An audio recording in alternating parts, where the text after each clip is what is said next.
John Beltran, Dave Urich back from Eaton High School, where the Bead Diggers in a span of less than 2 minutes, in a span of 1 minute 54 seconds, have taken a 15-point deficit and made it into a 1-point lead. Eric Garcia ran it in from 38 yards away, and then Connor Weiser with a 2-point conversion moments ago, a fumble in the Eaton backfield, picked up by Rosenbrock. He ran it in from 18 yards out, another 2-point conversion. This punt is going to be off of Tyler Smith's hands. He picks it up at the 20. He's got a seam now with one Bead Digger to beat at the 50-yard line. Back to the inside at the 40. Tyler Smith to the 20. At the 10, touchdown, Tyler Smith, 77 yards. Holy Mahomes, and the Reds are back out on top. It's 34-29. Again, one of those situations where the ball bounced, Eaton's been able to take advantage of situations where the ball bounces on the ground. They get a little bit of delay in the action, and it kind of throws the timing off for the Diggers. But boy, they got to do a better job of keeping track of where the ball's at. Let's see if they go for two. Well, they're going to call a timeout, and we'll keep it right here. Yeah, it deflected off of Smith at the 23, around the 23, and just picked it up. And he really had no Bead Diggers in front of him other than the kicker, Jesus Cardenas, and he wiggled his way by him, and he was gone. Yeah, it's kind of been the story of the night where the Diggers just kind of didn't expect it to happen. They didn't expect those two quarterback runs earlier in the game, didn't expect the fake punt. A lot of little tricks that the Eaton's been able to come up with and capitalize on the Diggers when they're a little bit asleep. Amazing.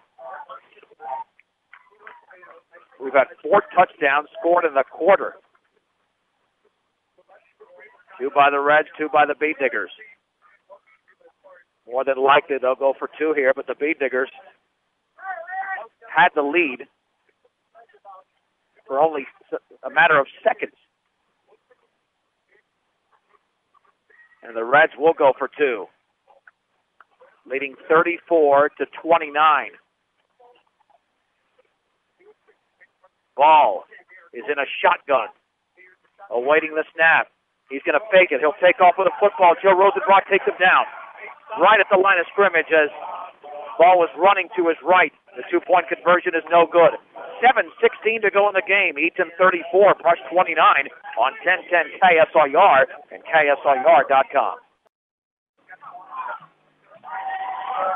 John Beltran, Dave Urich back from Eaton High School. The Reds on a 77-yard kickoff return by Tyler Smith have retaken the lead at 34-29. Trevor Aleman to kick it off with 7:16 to go in the game. The left-footed kicker runs into the football high and short, fielded by Kukas at the 15, to the 20-yard line, to his right to the 25. Swings it to the sideline across the 30, and he's down at around the 37-yard line. A return of 22 for C.J. Kukas, and the Bead Diggers, once again, with pretty decent field position. Tackle is made along the far sideline by Cody McClavey, the 6', 189-pound senior. Now can the Bead Diggers take this down the field? Time is certainly not a factor for them, down by 5, starting at their 37 with 7:09 to go in the game. 1st and 10. Garcia is going to hand it off right up the gut, and Rosenbrock dives to around the 40. Boy, they are good tacklers. That Trevor Aleman made another excellent play. It's a gain of 3, 2nd down and 7. We're inside of 7 minutes to go from Eaton in a great football game. Yep, the Diggers are going to have to really start hustling, getting those plays off, as we're down to 6 minutes and 40 seconds left. And yeah, they're taking their time getting to the line of scrimmage, but again, time not a factor yet. But they've got to get this play off very quickly. 2nd down and 7 to go for the 40. Garcia is going to hand it off right up the gut, and Rosenbrock breaks the tackle, trying to break a second one, driving towards the 45. Boy, they're pushing him back. This is a man in Joe Rosenbrock, and he doesn't even go down. They mark him down right at the 45-yard line, a gain of 5, 3rd down and 2 to go for the Bead Diggers. This is all obviously 4-down territory for Brush. 53 yards on 10 hard carries there by Rosenbrock. All the Bead Diggers have to do is secure the football, Dave. We know that every game this season, they've turned it over at least once, and tonight it's happened a couple of times. An interception and a fumble. 3rd down and 2 for the Beat Diggers at their own 45-yard line. Garcia with a hard count is going to hand it off to the deep man. Left side, 1st down for Weiser across the 50 to the 45, and he's down at the 42. Give him 13 yards and a Brush Beat Digger 1st down before the tackle was made. That takes Weiser to the century mark, 100 yards on 17 carries, and just they're having a lot of luck running to the left side with those 46 or 47s, but they're not running it off tackle. They're just running it around the end. Welcome home to your hometown grocery store featuring Morgan County's largest variety, the Brush Grocery Cart. 1st and 10 for the Beat Diggers at the Eaton 42. 5:25 to go in the game. Eaton 34, Brush 29. Baxter split. Garcia throws it out in the right flat. Caught by Kukas at the 40. Towards the sideline to the 35. Breaks the tackle at the 30. Now he's going to be knocked out of bounds at around the 25, maybe the 24. Another thick gainer for the Beat Diggers and another 1st down. Diggers doing a good job of marching the ball down the field. So just a few seconds ago, I was complaining about how slow they were, how much time they were taking. But now I'm starting to think I hope they don't score too fast. It's a gain of 20 on that play to C.J. Kukas. The ball just shy of the 22-yard line. Yeah, there's still tons of time, but they've got to get into the end zone. Ball security is still an issue anytime you've got the football in a game this tight for the 22. Garcia will hand it off left side to Weiser, and he drives to around the 19. Oh, there's a late flag. Boy, did they call a hold on the Beat Diggers. I didn't see where it took place, but it looks like there's going to be some dissatisfied Beat Digger players and coaches. That is a hold against Brush. Well, that'll knock it back. That'll make it a 1st and 20. That's certainly a killer at any time, but especially right now. I didn't see who they threw the flag at on that play. Well, I guess the good news is it goes back to the 30, so it's a 1st and about 18. It's not a full 20, but still, that's not certainly still an issue for Brush. They've got 4 downs to pick up 18 yards. From the 30, clock runs inside of 5 minutes to go in the game. Brush down by 5. Garcia, bootleg right. Not much running room, and he's down. He slips at around the 33.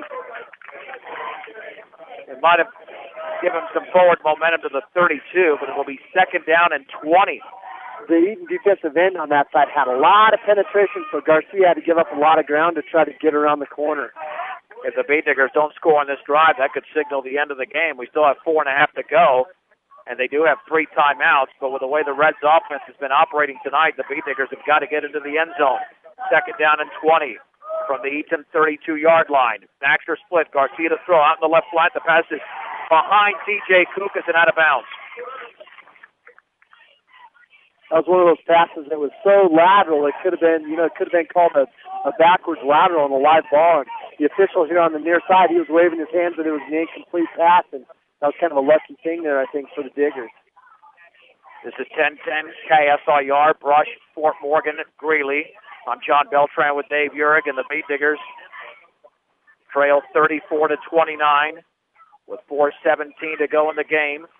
They've got a 3rd and 20. Can they pull something out of the hat? Obvious passing situation. Even if they don't get the 1st down, if you pick up at least half the yardage, it's a manageable 4th down. Garcia from a shotgun will take off with the football, running to the 30, down the middle of the field to the 25. He spins, breaks out of a tackle inside the 20, and he's down at around the 16-yard line, maybe the 15. An amazing run for Garcia. Is going to pick up 17 yards in the play. It'll be 4th down and 3. And now the Beat Diggers definitely, they'll mark it at the 16, 4th and 4 for the Beat Diggers. Hey, critical call here. Now, what do? You go ahead and spread them out again, let Garcia go back into shotgun, let him try it again, or what? But the Diggers aren't taking a timeout. They're just going to go for it. Yeah, they'll mark it indeed at the 15. 4th and 3 for the Beat Diggers. They'll go for it. Baxter split on 4th and 3. Garcia, bootleg left, swings it to the outside, looking for a block, gets it. He's at the 10-yard line. He spins inside the 10, 1st down to around the 6. It's a gain of 9 for Eric Garcia, and the drive continues for the Beat Diggers, and Garcia flat on his back. He might have cramped up a bit. 90 yards on 9 carries now for Garcia, and we just got to hope this isn't a an injury timeout here because Brush can't afford to have him come out of the game. First and goal at the 6 for the Beet Diggers with 3:29 to go. This drive began at their 37th. Drama here in Eaton. The Reds lead 34-29. Hold on to the football, get into the end zone, you take the lead. On first down, handoff left side, Weiser to the outside, to the 2, to the 1. There's a flag down, he's into the end zone. 2 flags are down. That's going to be holding once again against the Beet Diggers. Darn it, he was in the end zone, and it's just a shame, but we had 2 officials throw the penalty, the one on the near side to it, and then also the back judge over there that stands back there by the free safety. These are killer penalties, holding against Brush. Holy mahungus. Time's still not an issue, 3:11 to go in the game. But you just converted a 3rd and 20. Now you're going to have to convert a 1st and goal from probably the 15-yard line. That's exactly where the football will be marked, at the 15. Seawald's in the game at fullback. 1st and goal for the Beet Diggers. Ben Salvo, the receiver, to the right.